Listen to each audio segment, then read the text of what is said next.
gua bukan di Timbul, gua di dalam bengkel.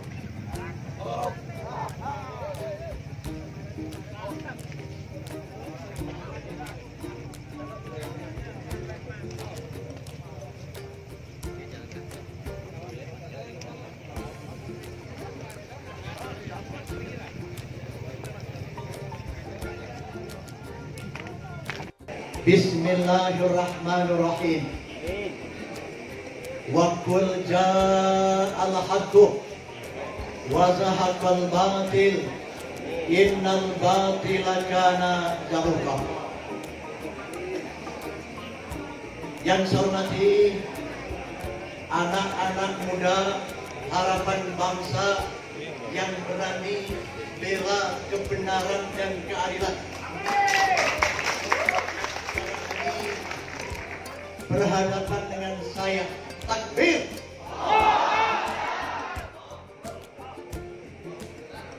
Ketika saya masuk di arena ini, saya sudah koordinasi dengan Bapak Kapolda Irjen Suwardo Nagila, yang saya tanya kenapa ada gangguan di arena ini. Saya mengatakan kalau terjadi gangguan bisa jadi terjadi konflik di sini. Kapolda kita ini baik, memberikan jaminan. Pak Supri silahkan jalan terus. Artinya apa? Ada miskomunikasi di lapangan. Kapolda sudah memberikan jaminan acara ini jalan terus, tetapi miskomunikasi di lapangan hanya karena olah seorang yang bernama ST. Peristiwa malam ini menunjukkan gagalnya demokrasi. Karena itu saya ingin mengatakan, hari ini kita melihat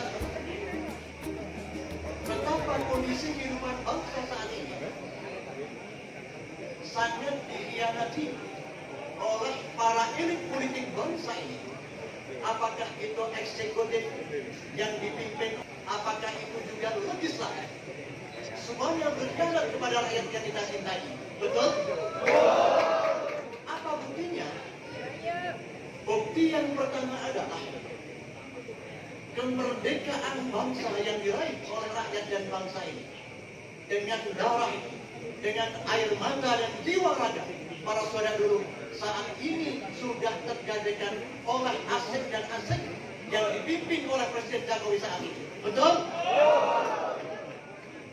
Yang kedua, para wakil rakyat yang mestinya kita banggakan membela rakyat dan bangsa ini, maka bisa dikatakan saat ini mereka anggota DPR sudah dari pengkhianat rakyat yang kita cintai. Mestinya atasnya DPR ini dibubarkan. Betul? Setuju? Enggak saya. Yang ketiga, saya ingin mengatakan bahwa para elit politik bangsa yang kita cintai, yang mestinya melaksanakan amanah rakyat, sekarang ini semuanya berkhianat kepada rakyat yang kita cintai. Oleh karena itu tidak ada kata lain. Dalam kehidupan demokrasi ini harus ada perubahan yang harus dimotori oleh anak-anak muda yang wajahnya cukup meyakinkan saat ini. Sanggup? Sanggup jadi agen perubahan?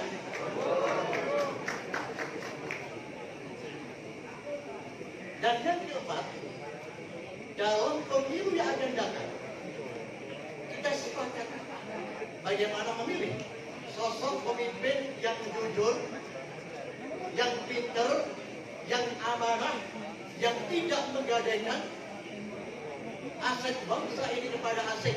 Sepakat? Kira-kira siapa? Kira siapa? Anies Baswedan? Takbir. Dan yang terakhir, sebagai anak muda jangan bimbang dan ragu. Allah menyatakan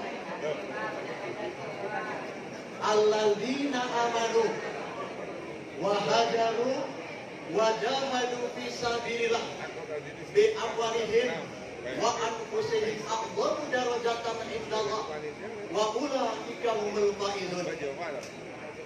Kata Allah, tolong dengarkan, orang-orang yang beriman yang kemudian berhijrah, al-hijratu warakat hayu bil batil. Orang yang berhijrah itu adalah orang yang menegakkan yang hak, melawan yang batil, kemudian dia berjihad dengan harta benda, jiwa dan raga mereka adalah orang yang akan dimuliakan oleh Allah dan akan dimenangkan oleh Allah. Oleh karena itu anak-anak muda harus yakin, insya Allah 2004 yang akan datang, 2024 yang akan datang akan lahir sosok presiden yang bernama Anies Baswedan. Kalau sampai terjadi, kalau rezim penguasa ini berani melakukan kecurangan, maka diyakini pasti akan terjadi people power. Oleh karena itu sekali lagi saya mohon kepada anak muda dengan mengucapkan bismillah kita lakukan perubahan. Waalaikumsalam.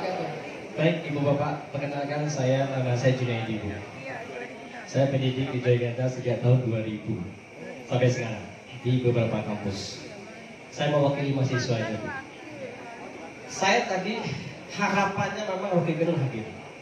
Bidang saya filsafat. Jadi nyawa saya ada di Rocky Gerung itu. Luar biasa. Jadi ini separuh nafasnya Jadi hilang. saya doakan semoga Rocky Gerung sehat-sehat saja. Amin. Beliau hanya 15 tahun ke depan bisa eksis. Habis itu kan tua. Ini yang hidup nanti. 25 tahun yang ada. Yes. Dan Yang semua di sini yang menantikan. yang pertama yang saya ingatkan adalah kalau ingin bicara perubahan, bicara politik. Mahasiswa kita, Bu, itu nggak cinta politik. Pikirannya negatif.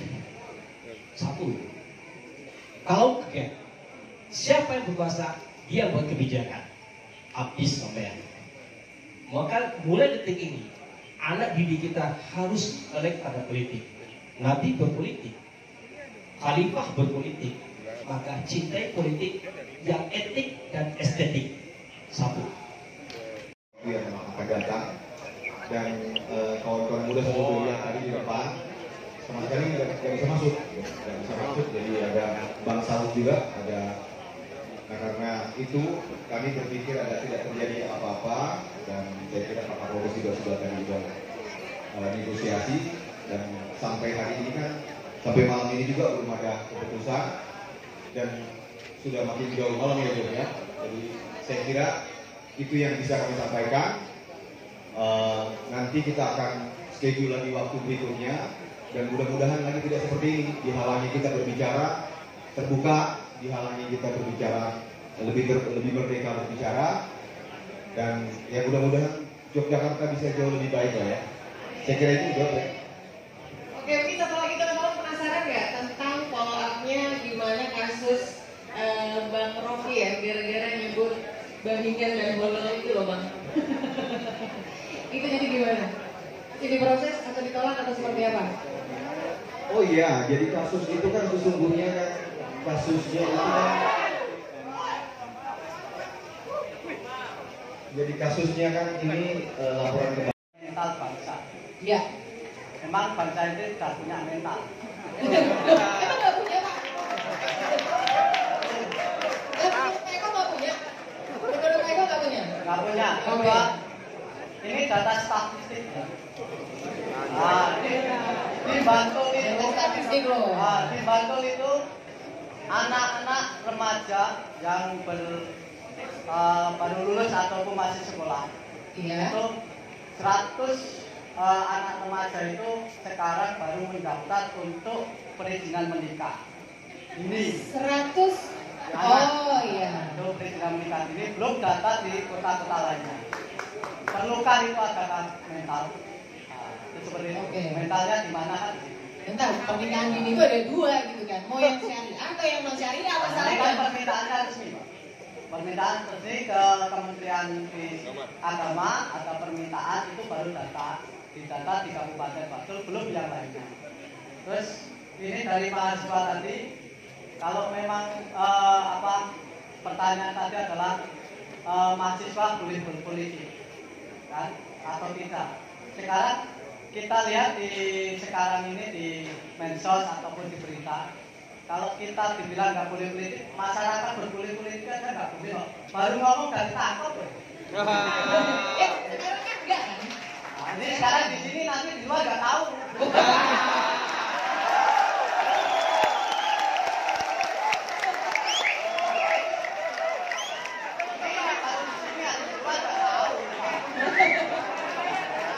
Kebenaran itu sekarang mahal, Bu.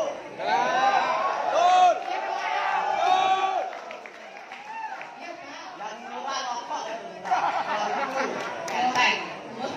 Dilarang, Pak. Terus karena tadi ngomongin Anies.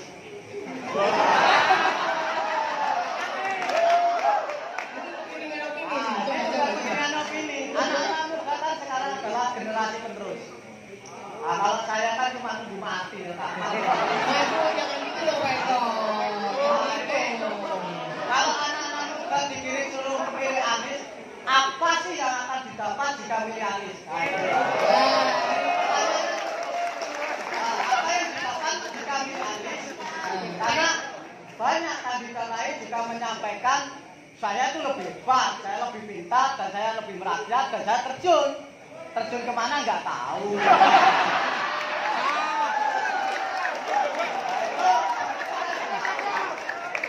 Karena contoh, kita itu banyak dibilangin lapangan kerja banyak.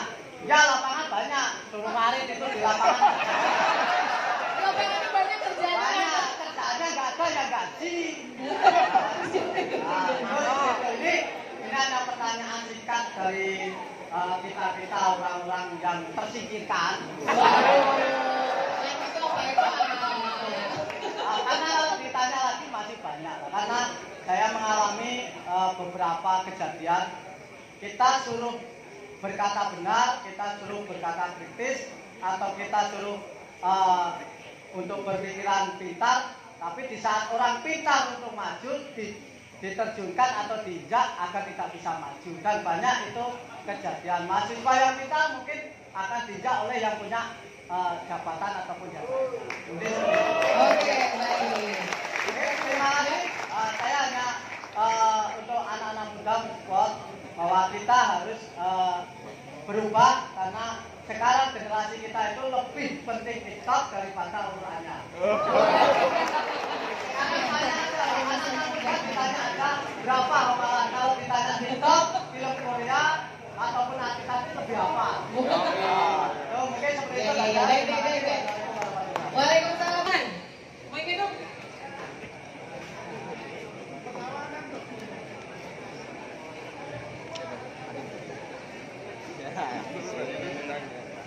Assalamualaikum warahmatullahi wabarakatuh. Waalaikumsalam warahmatullahi wabarakatuh. Kepada siapa? Dan nama dari mana dan kepada siapa? Oke, nama saya Putra. Saya dari Jogja. Gak berani nyebut kampus. Atau gak berani nyebut organisasi? Saya sendiri di sini. Saya berdiri sendiri. Oke. Jadi tidak ada yang membelakang saya. Oke. Oke, di sini saya memiliki dua pertanyaan ya. Yang pertama tadi mengenai disebutkan bahwasanya oleh Bapak DPR dihapuskan. Nah, lalu ketika DPR dihapuskan itu apa solusi ke depannya? Nah, untuk yang kedua, tadi Bapak tadi disclaimer dulu, saya di sini bukan pro dari siapa-siapa, bukan Jokowi atau manapun, tetapi saya di sini netral. Nah, tadi dikatakan bahwasanya ada celaan untuk Jokowi. Tetapi di situ ada dukungan untuk Anies. Nah, saya di sini, saya sendiri ya, mungkin ada teman-teman juga, saya di sini datang untuk membuka jalan pikiran dan bukan untuk menjadi pendukung siapapun. Nah,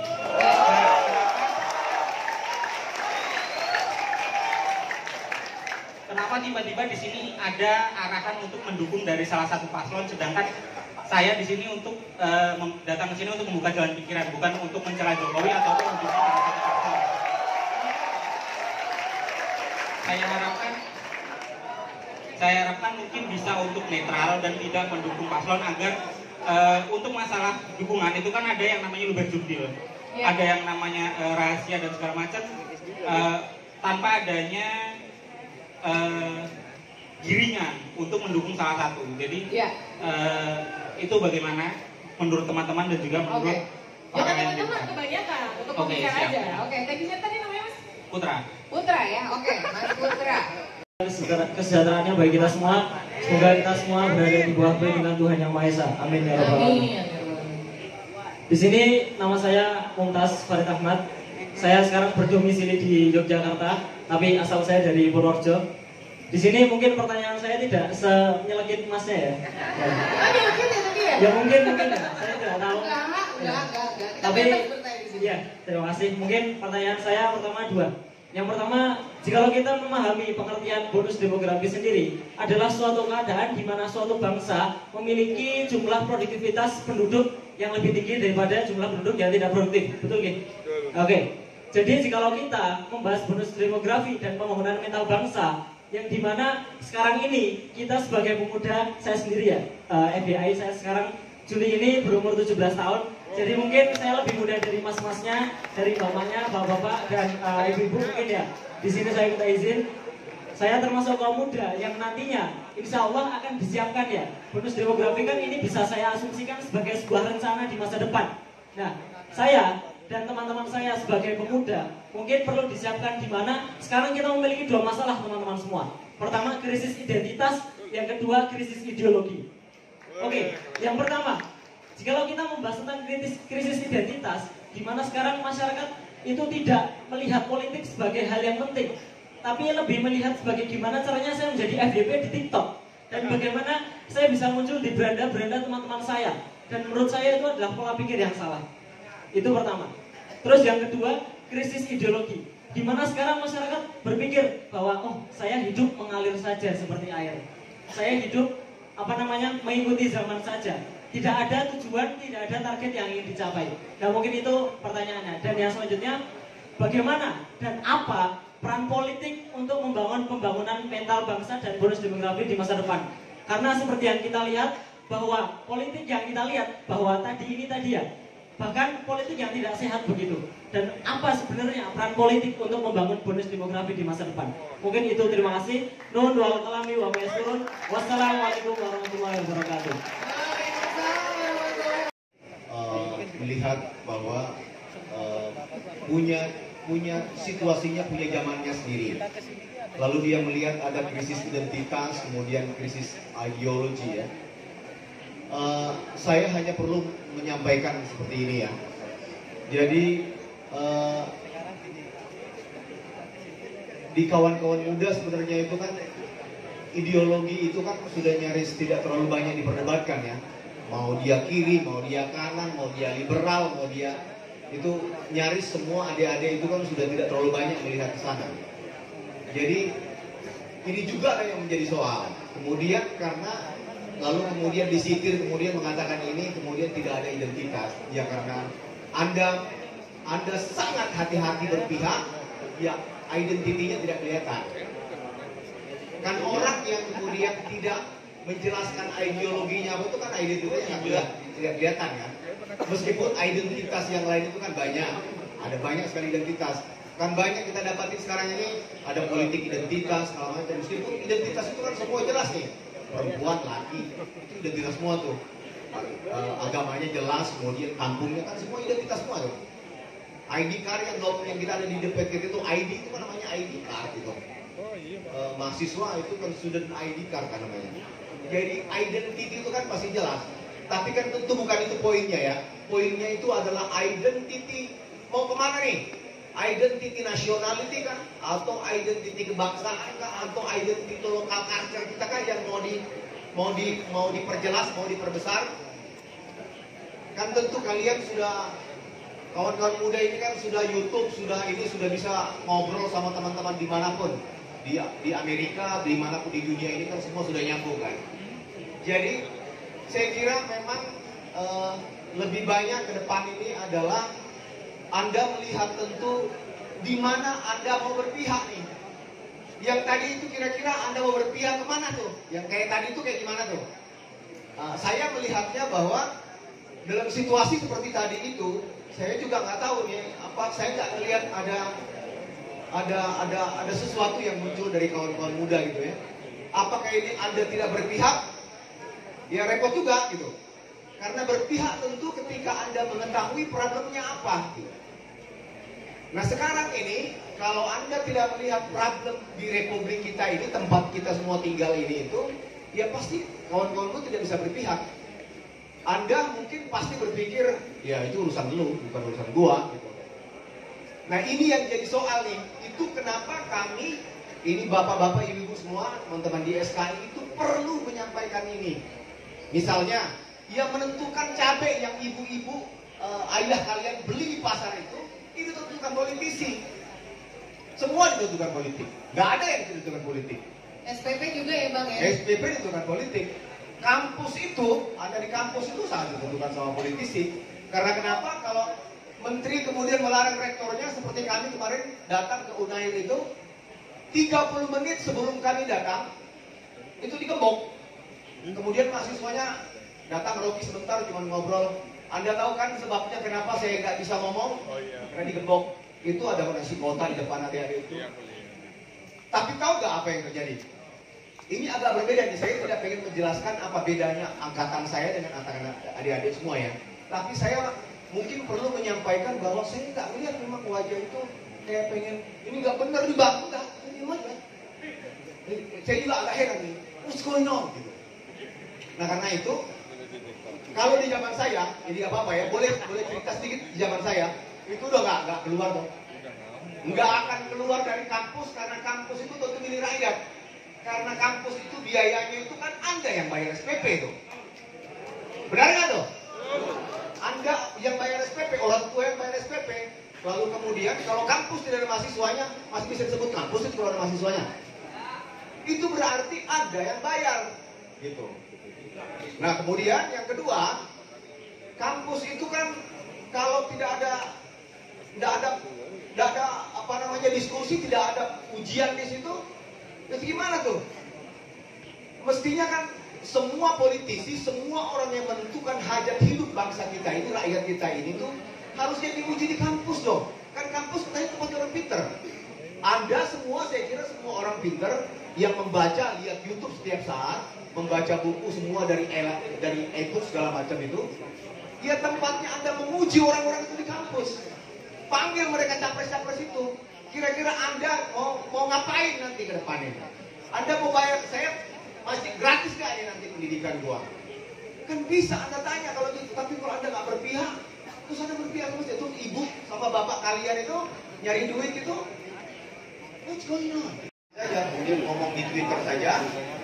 Nah karena itu semua yang ada di atmosfer kita ini, di dunia sosial ya harus juga bisa dibawa. Anda nanti harus bisa deal dengan manajer kalau Anda kerja di kantor.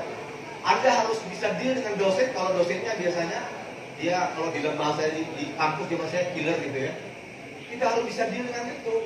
Jadi ada situasi seperti itu yang bisa harus kita deal.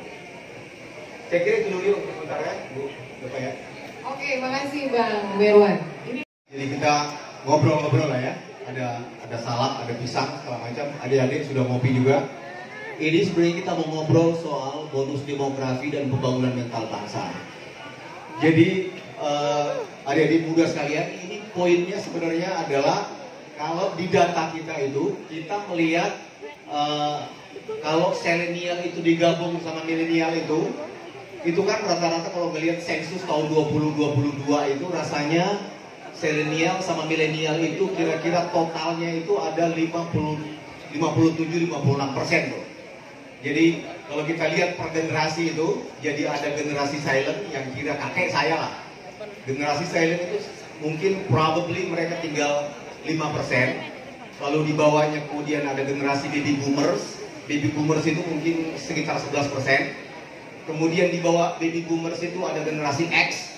Generasi X ini yang seusia dengan saya generasi X yang bontot itu kira-kira totalnya sekitar 20%. Nah, yang paling banyak itu adalah milenial dan zilenial ini. Nah, karena itu bonus demografi ini, banyak yang menyebut bonus demografi itu penting. Karena kelak kira-kira 10 tahun ke depan, 10 tahun ke depan, 15 tahun ke depan, 20 tahun ke depan ini, mereka ini akan menjadi generasi yang paling produktif. Sudah selesai kuliah, dan mereka inilah yang nanti menjadi pekerja produktif. Entah dia jadi pekerja di kantoran. Kita disebutkan media sosial yang sangat beragam dan memantik kreativitas. Tetapi daya kreativitas itu seakan mati, kebebasan berpendapat itu seakan mati ketika muncul undang-undang ITE dan bagian dari teman-teman kita yang sekarang mulai bekerja di perusahaan, di industri dan dimanapun itu, pun ketika menyesuaikan diri dengan lingkungannya dan berusaha untuk mengenalkan diri kepada yang lain, juga terjegal akan undang-undang yang lain. Kita kenal itu dengan Ciptaker, dan itu yang kemudian kita harus sikapi bersama bahwa itu adalah tantangan zaman kita. Dan sebagai milenial, kita perlu membangun semangat kolaborasi bersama. Kita tentu menginginkan perubahan, dan perubahan-perubahan itu berawal dari niatan kita untuk mengusung atau tidak. Dan kita akan lihat ke depan, apakah ada gerakan-gerakan yang kemudian itu menjadi salah satu penyemangat kita untuk tetap hidup dan menjadi pelopor Indonesia, mewakili generasi emas 2045, atau beliau ini sebagai tokoh di Jogja begitu ya, ulama juga, kemudian politisi juga ya Pak ya dulu ya, kemudian mantan wali kota Jogja juga dulu tahun berapa Pak Mama? Mantan wali kota Jogja tahun 2006 begitu ya. Jadi sebelahnya adalah Bung Mirwan, sekjen dari KIB yang tadi saya bilang, tadi dia komplain, kenapa birunya bukan Demokrat? Demokrat itu pengusung, hello. Gak masuk di KIB, itu birunya biru PAN ya.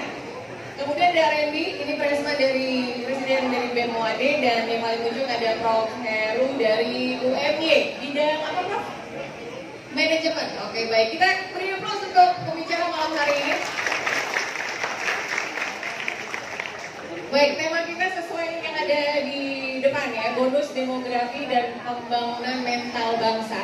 Untuk yang pertama saya serahkan kepada Randy dulu gitu ya, untuk bisa curhat anak muda sekarang seperti apa sih gitu ya. 10 menit gitu mungkin ya, baru setelah itu silakan kita buka diskusi untuk tanya jawab. Silakan Randy. Boleh, mau berdiri, mau duduk boleh. Bismillahirrahmanirrahim. Assalamualaikum warahmatullahi wabarakatuh. Salam sejahtera untuk kita semua. Selamat malam teman-teman. Yang mahasiswa boleh dong kita teriak salam mahasiswa. Hidup rakyat. Terima kasih teman-teman. Selamat malam juga untuk Bapak, Prof, Ibu, Bun yang sudah memberi kesempatan kepada saya khususnya dan kita semua di malam hari ini untuk bisa sama-sama berkumpul untuk membicarakan masa depan bangsa. Kemarin saya dihubungi untuk menceritakan kira-kira bagaimana kondisi milenial kita semua sekarang yang sama-sama mengalami zaman yang sama. Mungkin kita lebih akrab mengenal zaman kita ini, generasi Z, milenial, dan ada sebutan juga generasi strawberry. Zaman kita ini disebut sebagai zaman yang disrupsi. Semuanya serba cepat, sehingga sangat berdekatan sekali antara informasi yang berupa fakta dan hoax. Menurut Prof. Renal, yang beliau juga menulis buku tentang zaman disrupsi dan generasi strawberry, bahwa kaum milenial atau generasi saya ini, kita semua generasi Z, itu cenderung sangat rentan sekali akan tekanan sosial. Jadi sebenarnya kami sangat banyak sekali menerima keuntungan dari iklim zaman ini yang sangat banyak sekali menghadirkan informasi, tapi di lain pihak justru karena informasi yang terlalu banyak itu berpengaruh kepada kesehatan mental salah satunya, sehingga baik daripada teman-teman kita ketika bermedia sosial terdampak akan satu fakta yang mengganggu pribadinya, itu langsung down. Makanya orang-orang banyak sekali menyebut generasi Z atau yang kita kenal sebagai generasi strawberry sebagai kaum rebahan, kaum yang banyak sekali menghabiskan waktunya di kamar dan mungkin lebih banyak membuka media sosial. Tapi belakangan ini justru kaum rebahan banyak sekali memulai gerakan-gerakan baru, wacana gerakan baru, semisal kalau kita lihat kemarin di Omnibus Law yang sangat memantik seluruh pembicaraan di Indonesia, ketika kita sama-sama beraktivitas di Twitter, gunakan tagar mosi tidak percaya, dan kemudian sangat booming sekali. Jadi di sini kita bisa lihat bahwa tidak selamanya mental kaum rebahan atau generasi strawberry ini mengalami disrupsi terhadap dirinya sendiri. Justru karena berbagai informasi yang kita dapatkan itu membuat kita lebih kreatif dan memunculkan hal-hal baru, sehingga itu bisa menjadi ciri khas daripada generasi strawberry atau kita sebagai milenial Z. Dan teman-teman, perlu kita ketahui selain kita sebagai salah satu generasi yang memang disiapkan untuk 2045 sebagai pelopor generasi emas, bahwa sekarang tantangan itu ternyata tidak hanya hadir dalam media sosial, tetapi tantangan itu juga hadir serentak dengan orang tua kita yang ada di pemerintah.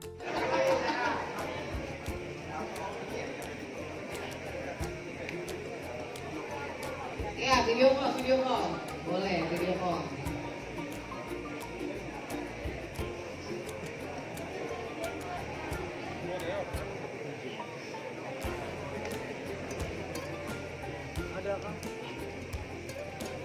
Oke, kita tunggu. Mudah-mudahan udah nyambung.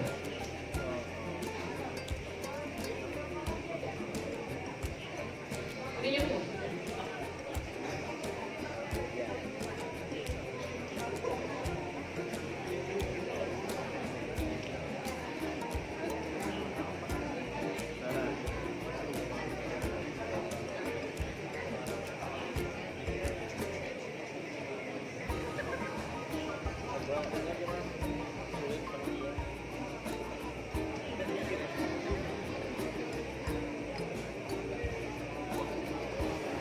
Oke, sambil nunggu nih mungkin kita ke Pak, wah lagi sibuk juga kayaknya, Prof. Heru. Prof. Heru, boleh dong Prof sedikit mengomentari. Nah ini kan kaitannya dengan manajemen, tapi kita tadi isunya manajemen. Boleh sekali Prof, silakan. Bismillahirrahmanirrahim. Assalamualaikum warahmatullahi wabarakatuh.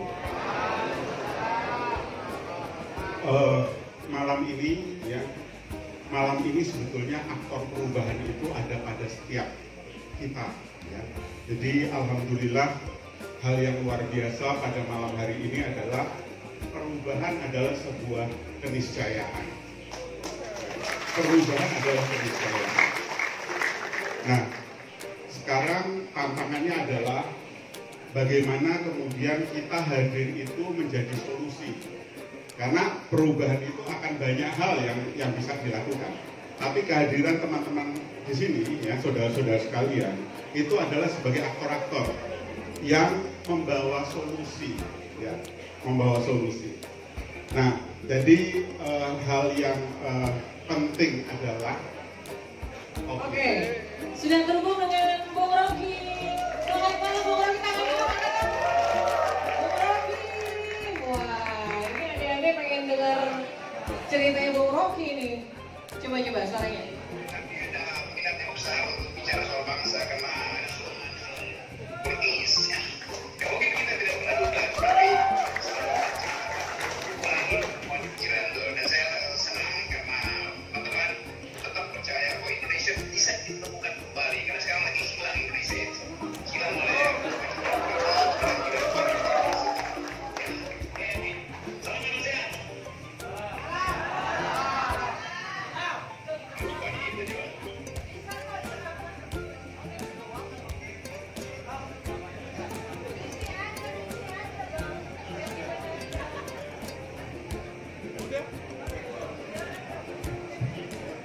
baik, alhamdulillah ya kehadiran Bang Rocky di sini sebetulnya bukan berarti kita dependable, kita tergantung pada sosok Rocky. Tapi sebetulnya Rocky adalah salah satu contoh. Ya. Artinya teman-teman sekalian ini sebetulnya juga aktor. Anda adalah subjek di dalam perubahan ini. Jadi